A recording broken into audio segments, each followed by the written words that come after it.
Hello అండి, అందరూ ఎలా ఉన్నారు? Welcome back to my channel ఫలహారాల బండి. ఈరోజు రెసిపీ వచ్చేసి బెల్ల పరమాన్నం. ఈ కొలతలతో వచ్చేస్తే ఎక్కువసేపు చిక్కబడకుండా ఉంటుంది. ఒక గిన్నెలో 3/4 గ్లాస్ బియ్యము, 2 టేబుల్ స్పూన్స్ పచ్చెనపప్పు వేసాను. ఇప్పుడు స్టవ్ వెలిగించి పాన్ పెట్టి 1/2 గ్లాసు పెసరపప్పు వేసి ఈ విధంగా దోరగా కలర్ మారేంత వరకు వేయించుకోవాలన్నమాట. మొత్తం కలిపి 1 గ్లాస్ అయింది. 3/4 గ్లాసు బియ్యము, 1/2 గ్లాస్ పెసరపప్పు. చూసారా, ఈ విధంగా పెసరపప్పు కలర్ మారేంత వరకు వేయించుకున్నాం కదా. వాటిని కూడా అదే గిన్నెలో వేసేద్దాము. ఇప్పుడు వాటిని శుభ్రంగా కడగాలన్నమాట. నీళ్లు పోసేసి ఈ విధంగా 2-3 సార్లు కడిగేసి ఆ నీళ్లు పారబోసేసేయండి.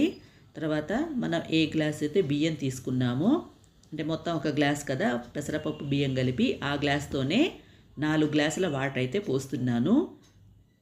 వాటర్ పోసేసి మూత పెట్టేసి ఒక అరగంట గంట నాననివ్వండి, సరిపోతుంది. అంటే విడిగా ఉడికిస్తున్నాను కాబట్టి ఒక గంట అయినా కానీ పెట్టుకుంటే బాగా ఉడుకుతుందనమాట. కుక్కర్లో అయితే ఒక ½ అవర్ పెట్టుకుంటే చాలు. ఇప్పుడు స్టవ్ మీద పెట్టేసి ఈ విధంగా ఉడికించుకోవాలి. చూసారు, ఈ విధంగా తెరులుతూ ఉంటుంది కదా. మూత పెట్టేసి ఉడికించుకోండి, తొందరగా ఉడుకుతుందనమాట. మధ్య మధ్యలో ఇలా మూత తీసేసి ఒకసారి కలియబెట్టుకుంటూ ఉండండి. ఇవ్వండి, ఒకసారి మళ్ళీ చూద్దాము. మొత్తం కలిపి ఒక 10 నిమిషాలు ఉడికిందనమాట ఈ బియ్యము పెసరపప్పు. ఎక్కువసేపు నానాయి కాబట్టి బాగా ఉడిపోయింది తొందరగా కూడా. ఇదిగోండి, ఈ విధంగా ఉడికింది కదా. చూసారా, ఇలా ఉడికింది. పట్టుకొని చూస్తే ఉడికినట్టు అనమాట. ఉడికింది కదా. ఇప్పుడు దీంట్లో 1 గ్లాస్ పాలైతే పోస్తున్నాను. అంటే 4 గ్లాసుల వాటర్, 1 గ్లాసు పాలైతే పోసాను ప్రస్తుతానికి.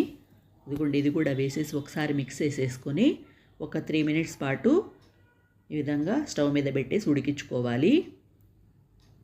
చూసారా, ఉడికింది కదా. అంటే పాలు కూడా కలిసి అన్నం ఉడికిందనమాట. అప్పుడే టేస్ట్ ఇంకా బాగుంటుంది. దీంట్లో యాలకుల పొడి కూడా వేసి ఒకసారి మిక్స్ చేసేసుకుందాము. ఇలా మిక్స్ చేసేసుకున్నాం కదా. ఇప్పుడు దీంట్లో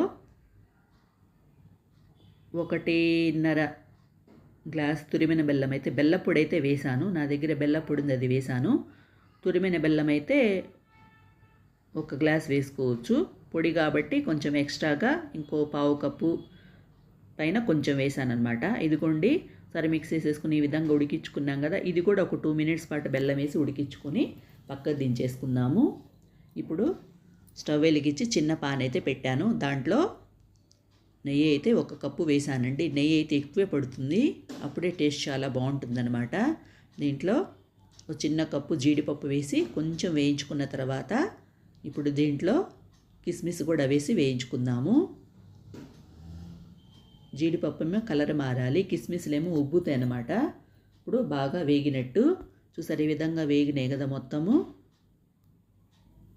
ఇప్పుడు స్టవ్ ఆపేసేసి మనం ఉడికించుకున్న అన్నం ఉంది కదా, బెల్లం అన్నం, దాంట్లో వేసేసి ఒకసారి మిక్స్ చేసేసుకుంటే బెల్ల పరమాన్నం రెడీ అయిపోయిందండి. నచ్చితే సబ్స్క్రైబ్ చేయండి, మీ ఫ్రెండ్స్కి షేర్ చేయండి, లైక్ అయితే ఇవ్వండి. వరలక్ష్మి వ్రతం అయిపోయింది, వినాయక చవితి అయిపోయింది, నవరాత్రులు వస్తున్నాయి కదా, కంపల్సరీగా చేసుకోండి ఇది. Thank you for watching.